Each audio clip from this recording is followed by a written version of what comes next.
You're listening to Delay of Game, a sports talk podcast. On Facebook.com/Delay of Game and on Twitter at DOG_podcast.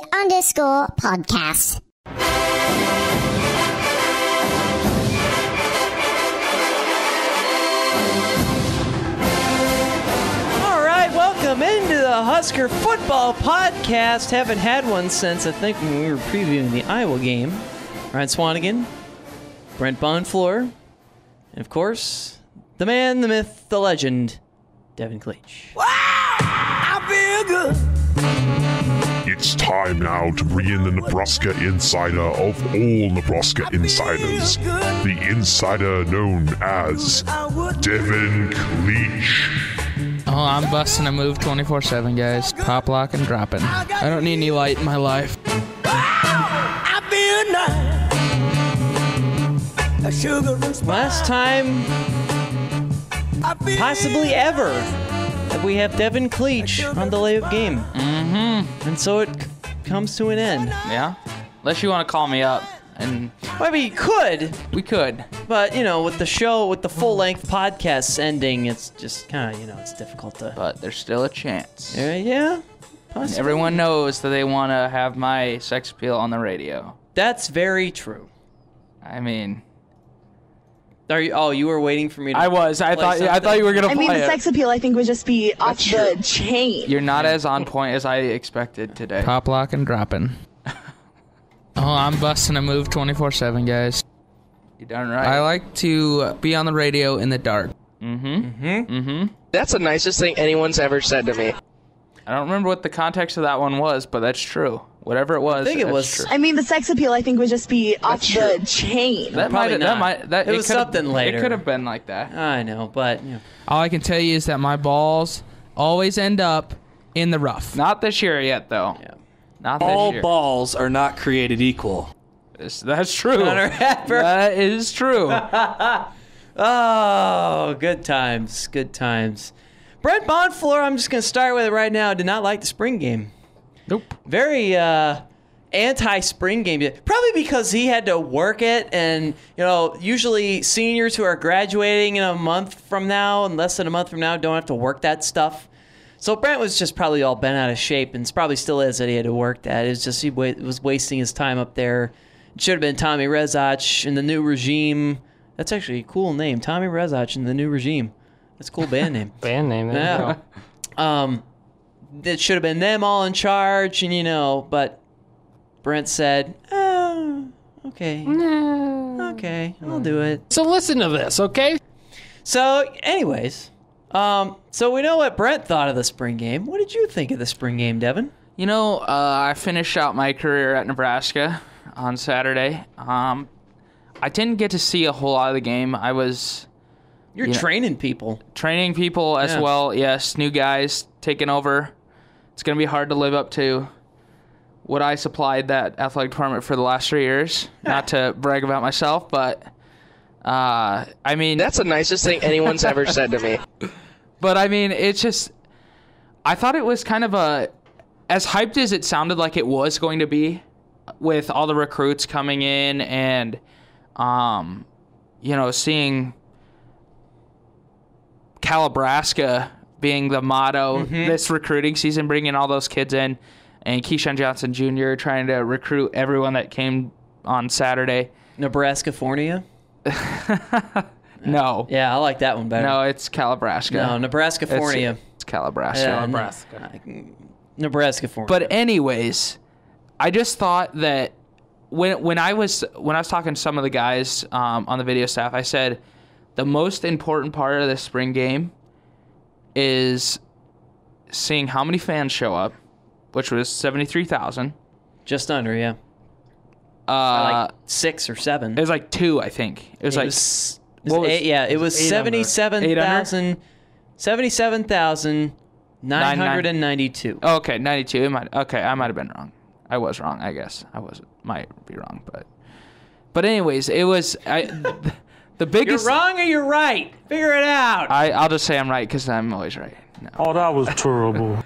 But that was the biggest thing for those recruits to come in and see how much support that Nebraska has to have 73,000. Some people don't even get that for their normal games during the season, you know? Mm-hmm.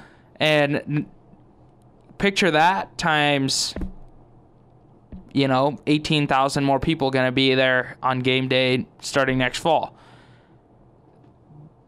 Then the entrance, the tunnel walk, that's always a big one because the crowd gets super excited. And it was loud. That was a loud 73,000 people. Mm-hmm. And once that game started, I don't think it mattered as much to the recruits because it's a spring game. I don't think a lot of people even really care. It's just nice to see new guys come in and get some of those game repetitions to actually see how it's going to be. But you looked at it and you saw Patrick O'Brien had not a great offensive line. He was playing with, third and fourth string guys that haven't had a lot of experience. The ones on offense were matched up against the twos on defense, and the ones on defense were matched up against the twos on offense. So it wasn't really that exciting of a game, and I didn't really expect it to be. But thing that's encouraging, I think they tried to run the ball a decent amount to kind of get a look at who can really be that starting running back. And that's what kind of intrigues me because there's 3 guys that could be a starting running back for Nebraska. And that's Mikhail Wilbon, Devine Ozigbo, and Terrell Newby. Mm-hmm. And Newby A.J. Bush put up a okay game. Yeah, but I don't know. Third leading rusher. He might need to switch positions. Yeah. I just feel that. Because I don't know if he's ever going to get that shot at quarterback. I just don't think it. I think he still has a lot of polishing he has to do to become a really good passer. Right, yeah. And he loves to run the football. Maybe because he's a big guy. Mm-hmm. He is a big quarterback. I don't know if he makes that transition to running back, makes that transition to wide receiver. Yeah. But because we do have Tanner Lee coming in. And Bush was only 4 of 12 in passing, too. Yeah. Not that good. 35 yards. I agree with Brent. It wasn't that great of a game. But I do like the way that the athletic department set this thing up for those recruits because that was the biggest thing. This is more of a recruiting weekend than anything. Yeah, right. Absolutely. And I'm excited to see some of those guys come in because I know right after the game, Nebraska's biggest recruit that they have left on the board for 2017, Darnay Holmes from Calabasas, said he is coming on an official visit. He FaceTimed with Mike Riley and is now coming on an official visit again. There you go. So, and that's big because he can play. He's like a 5-star corner, but he can also be a 4-star wide receiver. He could play both ways if you honestly wanted him to. Not too many college players do that anymore. That's a high school thing, not a college thing, because you just have so many guys that can on your team that you don't need that. And I'm just excited for next season. I didn't really care for the spring game this year because I think last year's spring game kind of took away from this year because it's Mike Riley's first year. Mm-hmm. We kind of had a bad season. Well, we did have a bad season. But it could have been easily a good season, though, too. And now, we're in Mike Riley's second year. We know what he can do. We know he's recruiting well. And I don't think a lot of people really care about the game. And that's where it just kind of dulled down. It was more of that, like I said, the recruiting thing than anything. It wasn't. I felt like this game was not really hyped up much at all, honestly. The game itself wasn't. There was coverage. There was spring practice talk. There was this and that. It's just like the hype leading up to it was weak. I didn't even pay attention. This is the first year that I didn't even pay attention to the spring game at all. First time in 5 years that I did not pay attention to spring game one bit. I was out of the driving range. I was like, what spring game? The only thing I see out here is nice green grass and a couple of golf balls in front of me and a club. Mm-hmm. That's how interested I was in spring. I came home, I turned on the Cubs. I was like... Honestly, I think I was more interested yesterday in Nebraska women's bowling national championship than I was the spring game. We were just... I've been watching it all week, or the last 3 days, I ridicule you in the regular show, how you were just all dissing Hawks Celtics, which was a great game, and you said, no, you need to be watching women's bowling. And I probably said it exactly like that, too. Mm-hmm. I can almost guarantee I said it like that. It's the national championship of bowling. It's like, Hawks Celtics, dude. All I need to say. It's Nebraska women's bowling. And they lost. They did lose. Yeah. So, but they also beat that same team last year, Yeah, so they they can't win it every year, We've won 2 of the last 4, no big deal. We've won a million of them since the beginning of time. As I said in the regular show, I can't get into bowling. I can bowl. See, that's the thing. I like to bowl. I like watching it. That is my thing. I love to bowl. I love bowling. Oh yeah, bowling's a blast. I used to do it. I used to do it competitively. Sunday mornings. If you got nothing else to watch, ESPN. I don't know if it's ESPN or ESPN2. You get some professional bowling on. You can't go wrong. They all got the different, techniques and stuff. It's fun. Yeah. That's so what I was trying to tell these guys. I honestly think there was a lot more excitement for that than there was a spring game, and yeah, pretty much. It felt like it to me. It felt like it was the same. It was just But because you were at all of their practices too. Oh yeah. Was there something that was different in the game that you thought was maybe better or worse than in their practices? Because I know the practices seemed honestly pretty open and shut. Mm-hmm. Did that kind of, I guess, filter into the spring game or have an effect, or did it even relate at all to the spring game, the practices? No, I don't think there's any correlation to either of those. It was just, I don't know. There was something different about this year, and I don't know what it. I don't know what it is, And the thing was, I've never seen this coaching staff be more in tune with this team. Though they really wanted this team to do better. They made strides. They made a lot of strides. Losing out on 3 potential starters. You have to have young guys step up in those positions. Mm-hmm. And those guys really got a lot of reps, and that's going to be good for Nebraska. Now we just got to see that translate to next fall. Yeah. But I saw a lot of guys really improve, and the coaching staff made an effort. One thing I think Nebraska has just been not good at for a while is tackling. We just not good in the open field. If you're a corner trying to make that tackle on the wide receiver, you might get a good one here or there, but you're going to miss 2, 3 out of 5, every time, and it's just annoying. Mm-hmm. Nebraska took time this year, and they had some guys come in, help them, what's the correct form to tackle. They did that, and it's nice to actually see them take the time to do that. And every practice, there was tackling drills. Even the offensive guys were doing tackling drills, because some of those guys are going to play on special teams. Mm-hmm. Some of you never know. If there's an interception, you want them to be able to tackle. Yeah. And hopefully that doesn't happen. Yeah, hopefully that doesn't happen a lot. But being able to tackle is the number one most important thing on that football field. If you can't do that, you might as well not play. And that's why I think that this was a very good spring. The spring game might not have been much, but it was a good spring for Nebraska football. Was that the same reason, Brent, for you, that you didn't like the spring game? It was just boring? Yeah. Yeah? Yeah, super boring. They didn't have any fun. Even the drug-free pledge had to be done up in the stands. Yeah, that was a safety thing, I think, this year. Yeah, security reasons, which I didn't understand. But yeah, so it was just kind of flat, Yeah. And, I've been to I don't know how many spring games now, but this one was by far the worst one. Yeah. Oh, yeah. Pretty the boring. worst one, yeah. Yeah. Did you pay attention to any of it at all at any time, Brent? A little bit. Tommy Armstrong had some nice runs. That was about it. That's all you have to say. Oh, goodness.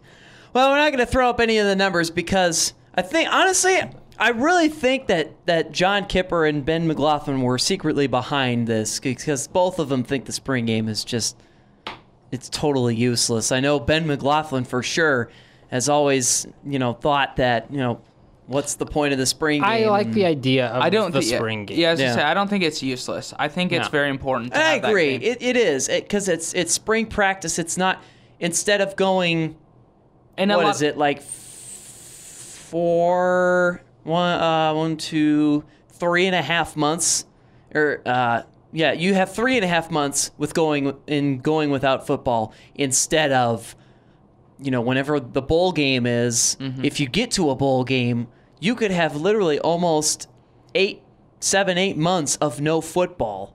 Yeah. In any way, and that's not. Let's be honest, that's not really good at all. No, it's not. So the fact that you've got the spring stuff, it breaks that up, and it inserts a lot of people say that it's for the fans, but I don't think it's all that much for the fans. No. It's more for those guys like Darian Grimm and Patrick O'Brien, who enrolled early. They should be in high school still. They enrolled early to get that experience to hopefully win a starting job or be able to get some playing time. Mm-hmm. That's big for those guys, and those guys that weren't starters last year and now have that potential to earn that starting spot, like the Davis twins at D tackle now, because we lost 2 guys. That's big for the guys to get that experience, to actually show what they can do in a game-like atmosphere. So I don't think it's useless. And I hate when people say that. It's not. But this year it just wasn't what a typical spring game was. Yeah. Just no excitement to it. The funny thing was, it was just, this strikes me as weird, and I know ESPN's all about the SEC, and if you tell me they're not, you're lying. Mm-hmm.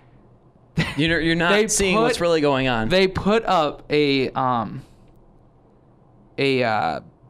thing on Twitter, a little like graph, and it showed the top, attendances for spring games this year. Mm-hmm. And I'm pretty sure it showed Ohio State's, of course, because they set the record. Over 100,000. Yeah, but it was all SEC schools. Yeah. Down the rest of it, and Nebraska was number 3 on that list out of all those schools, and they didn't show Nebraska. Wow. What? They did not show Nebraska. And there's been some, this little uproar on Twitter because of it. Yeah. Because, ESPN even came out and said they're there was some great attendances, for Big Ten spring games, but we're just going to focus on the SEC. They came out and, basically said it without actually saying it.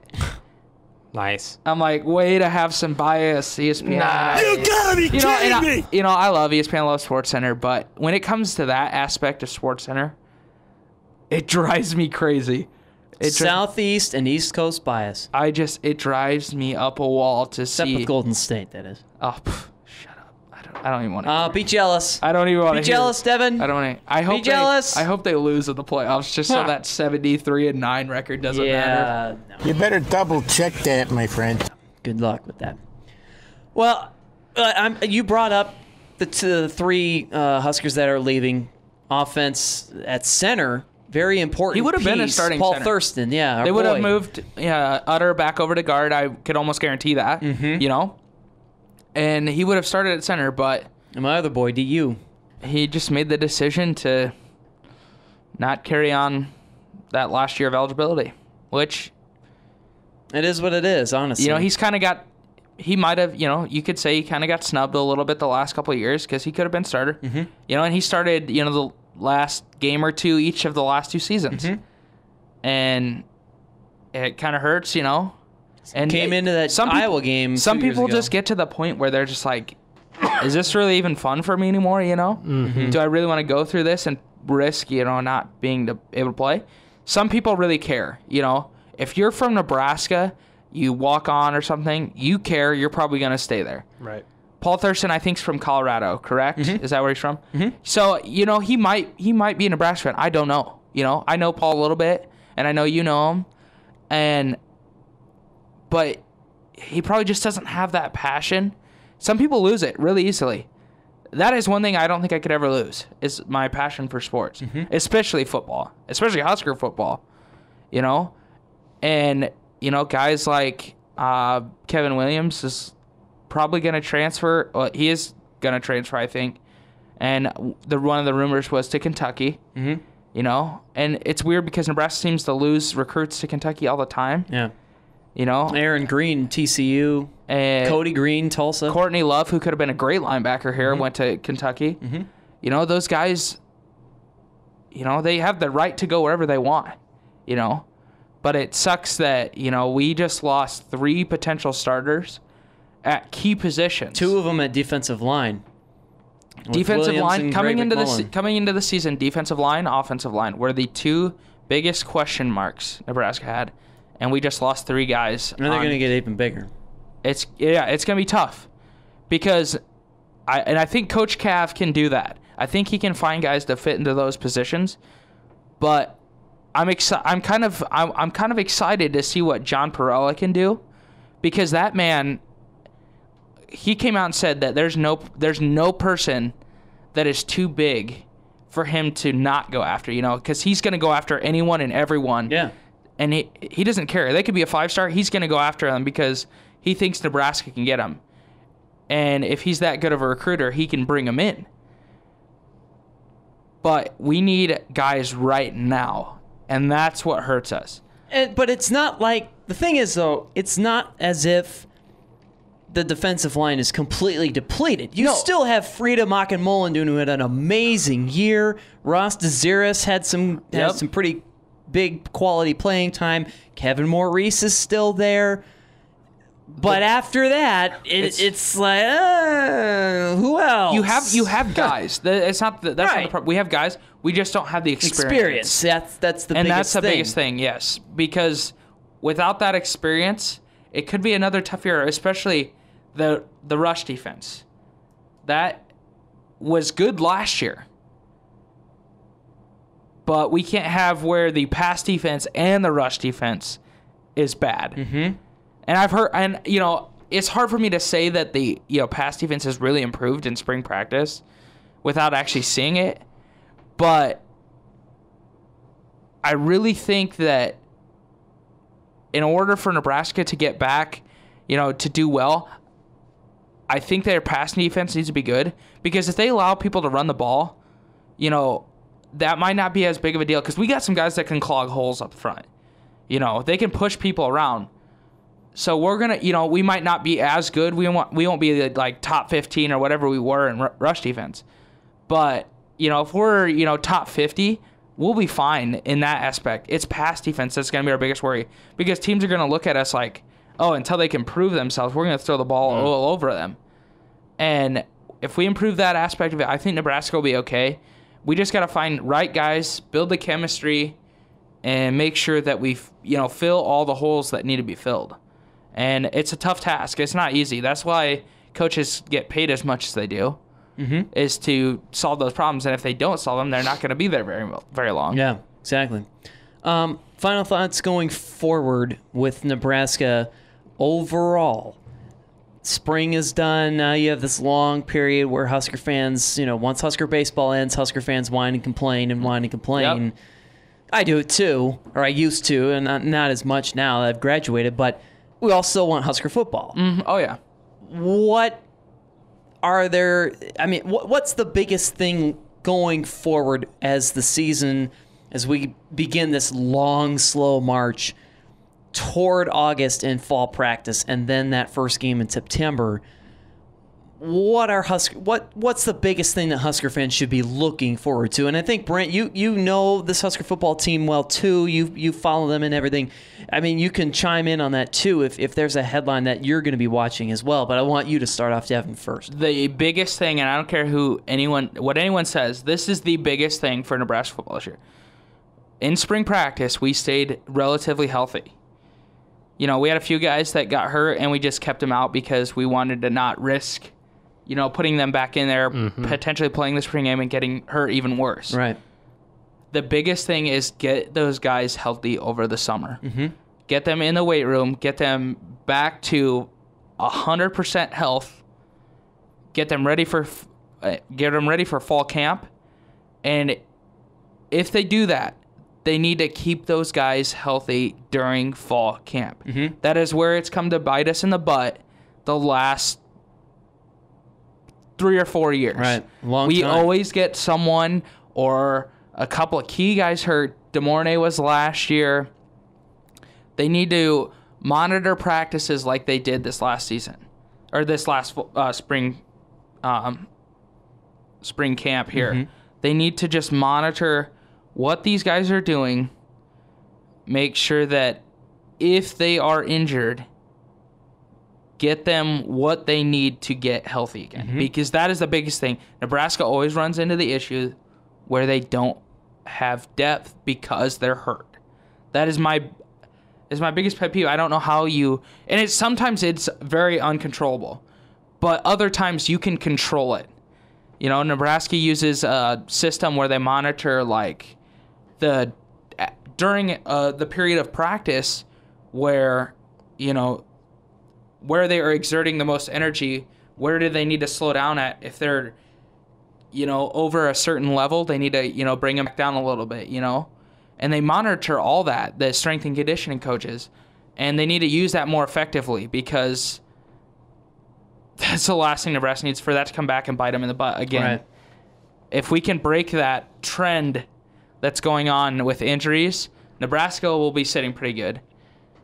So that's my biggest thing. Brent?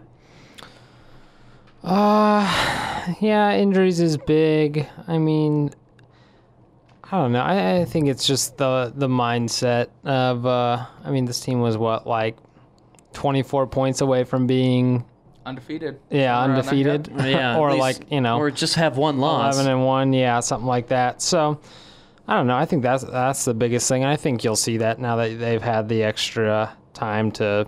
We'll see. The nice thing about this year too, like you said, that they don't have to learn that new system again. Right. They're just polishing up the things that they have learned. Right. And that's the biggest thing, because installing a completely new system is really, really tough. You know, if you have a lot of, you know, change in your coaching staff, which we only had one this year, which was the D-line coach, which I don't think it's going to be that much of a change for those D-line guys because they're all pretty young, so they all have lots of time to learn, and hopefully they're hungry enough to learn. So I think that mindset that you're talking about is going to be there for Nebraska this year. Yeah. Execution when it comes to closing out games. Well, we didn't execute. But think about it, though. Nebraska didn't close out games that they needed to close out because, for whatever reason,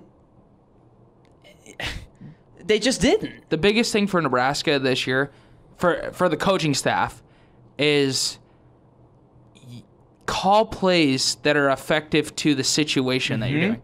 You know, don't be throwing the football on 4th and 2 when you got Terrell Newby or Divine Ozigbo to run the ball. Don't be doing that. And Nebraska could come through in the clutch this season. Let's remember that. They did. Yeah. That's how they took the lead from Wisconsin, and they had the lead against BYU. They came back and took the lead. They just didn't close it out and hold on to it. They did against Michigan State. Yep. And they did against UCLA, but that was it. It's like you have to do the other part. You can't just come back, take the lead, and it's like, meh.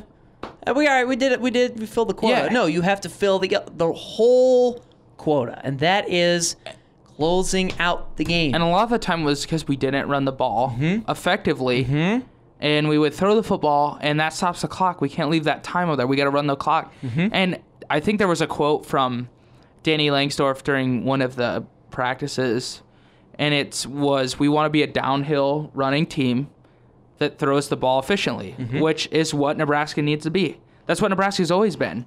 Not necessarily throwing the ball efficiently, but they've run the ball downhill, and they'll run it at you and smack you in the mouth. Yep. And Nebraska will throw the ball well. They will. It'll be good this year. But they need to get back on track of running the football when necessary. You know, don't be on 3rd down when you have 1 yard to go, throw the football. There's no need for that. Run the ball. Run it down their throat. You saw it works when you did it against UCLA in the bowl game. You ran for 300 yards. You can do that. It sets up the play action, the pass. You know, you can't just go out there slinging the ball around. That's not going to win you anything. If you stay one-dimensional, that's going to hurt Nebraska. So they need to really develop, you know, their game plans and make sure that they, you know, I believe in sticking to your game plan that you set up, but if it's absolutely necessary, you can go away from that. That's your decision as a head coach. That's right. To make that decision where, we want to throw the ball, but you need to run it probably, for Nebraska's sake, run it about, a lot of people want to see it probably like 70-30. Yeah. But it's going to be more like 60-40. I can see that. It has to be over 50% because the play action pass is going to be a big thing for Nebraska. Big weapon. Yeah. Big weapon because for them to use. If you can use a play action pass, Tommy can get out of the pocket. You can run the football. You can fake the handoff. Throw it downfield to some really fast, good wide receivers. And so you have many options to use that. So that's the biggest thing for the coaching staff, to become better play callers. Right. Because I don't think we saw a lot of that really good play calling, because we're so used to having, I hate to say this, Tim Beck, because I didn't think he was that good of a play caller. Mm-hmm. And I hate to say that to him, because now he's at Ohio State and he's not really calling the plays, but he is, there.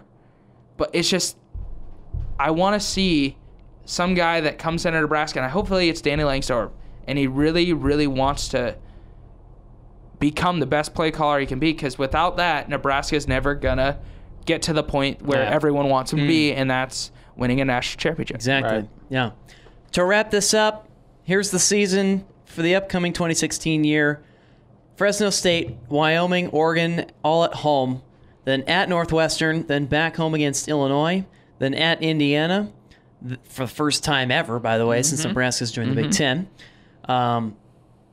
Which is great, because that's funny, because I went all through 4 years of being at UNL, and Nebraska never played Indiana in football. Which is crazy to think about. And you did too, Brent.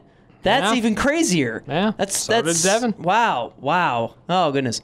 So then after at Indiana, then it's back home hosting Purdue. Then a very tough stretch of 2 road games at Wisconsin and at Ohio State. Then 2 home games in a row, Minnesota and Maryland. And then in that one place in Iowa that hosts the Hawkeyes. I think listening to that schedule, the worst I feel Nebraska does in the regular season, loses 3 games. I agree. I was just gonna say let's throw out the records. And the worst they could do, 9-3 too. and I hope that's not how it goes, because they can easily win some of those games. I think they need to at least win 1 or 2, hopefully 2, in that Wisconsin Ohio State back to back.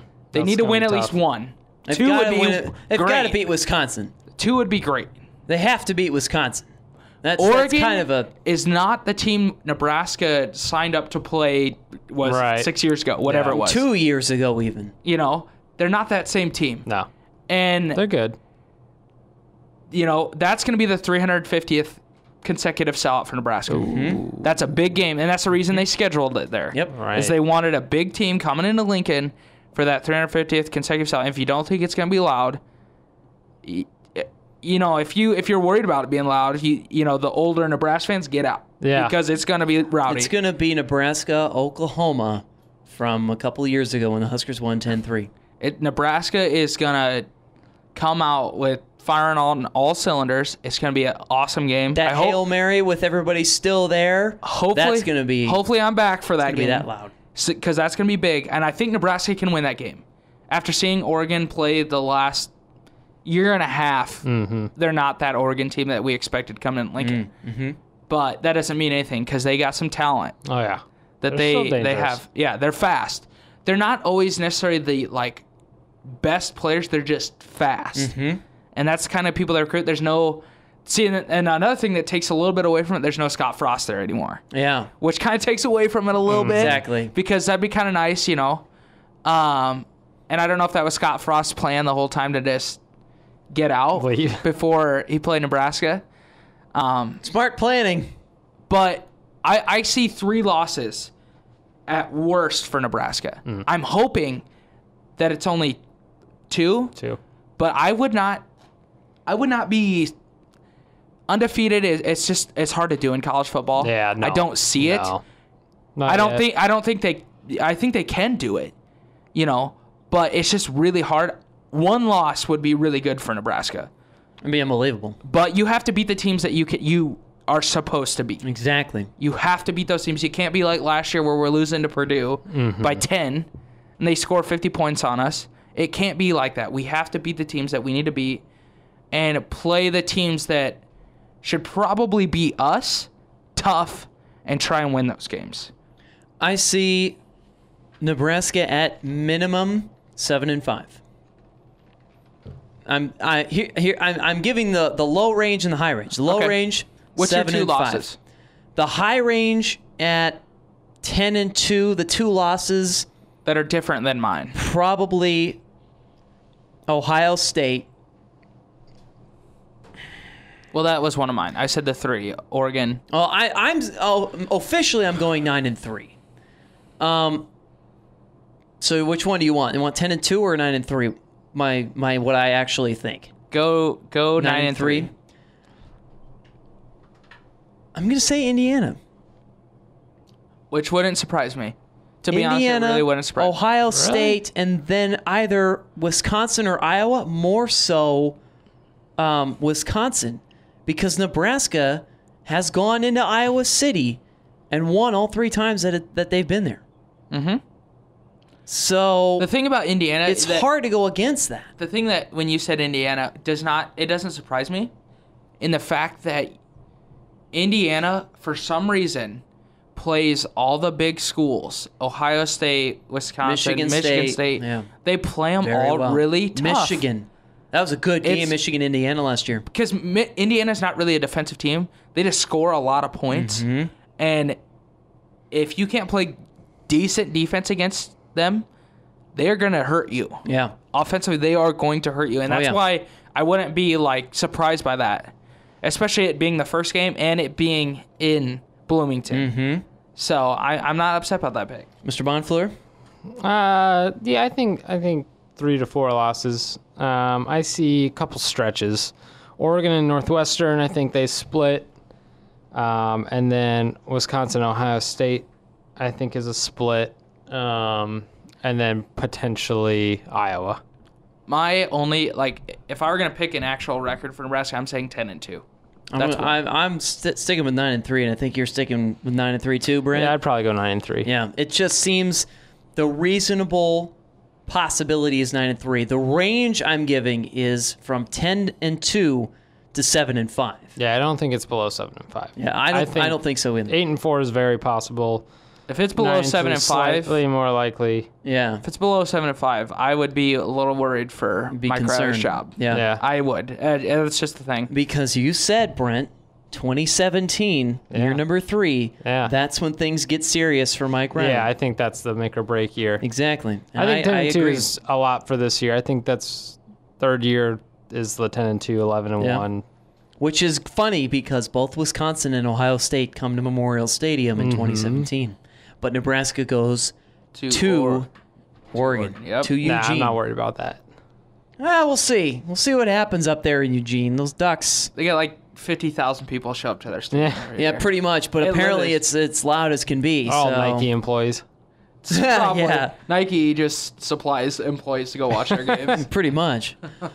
Well, my friend, it's been a pleasure. It's been fun. And finally, it comes to an end for Devon Kleich. It does. For delay of game. Of course, it's going to come to an end for all of us here in a couple weeks' time anyway, but Devon's the first to go.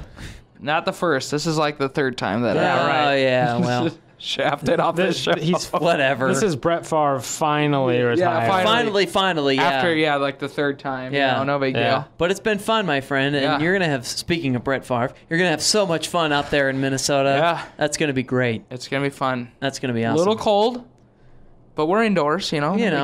Exactly. You got the Dome Stadium. Yeah. As soon as you get inside, just shed the layers and you're good. Yeah. Devon Kleich, everybody. Always a pleasure to have this guy on. Brent Bonfleur, same to you as well. Hey. You only got 2 weeks left. I know. He's done. So. Devon Kleich, one of the greatest, and one of the greatest sound bites of all time from Devon Kleich. I'm a real fan of that Jacksonville State School of the Blind. I am, and you're not going to convince me otherwise because they got some talent this year. You're basically blind playing them, honestly. You just all eyesight just goes out the window. This also was another great soundbite, too. I like to be on the radio in the dark. I was sitting in the sports booth when that happened. All the time. It was his own humble little abode in there. It was, and it was always lights off in there. I mean, the sex appeal, I think, would just be off the chain. Every time he gets into that sports booth. It's still off the chain. Oh, man. I even got a little flow to the hair now. It's not buzz like it used. No, I like buzz like I you. like his flow. Pretty good. Flow looks sharp. It's pretty good But stuff. I need to get it cut again because it's looking pretty bad. Oh, well. It's a small change, but it makes a big difference. It does. Exactly. You know, you can go from sex appeal here, You can take it to the next level. Yeah. I mean, I'm almost there. I'm just like you. You're taking it to the next level from college to pro. Yeah. There you go. Highest level you can get. There you go. Devon Kleich, everybody. Husker Football Podcast. Fun stuff. It's a lay game. Fun stuff. It's a lay game. Fun stuff. It's a lay game.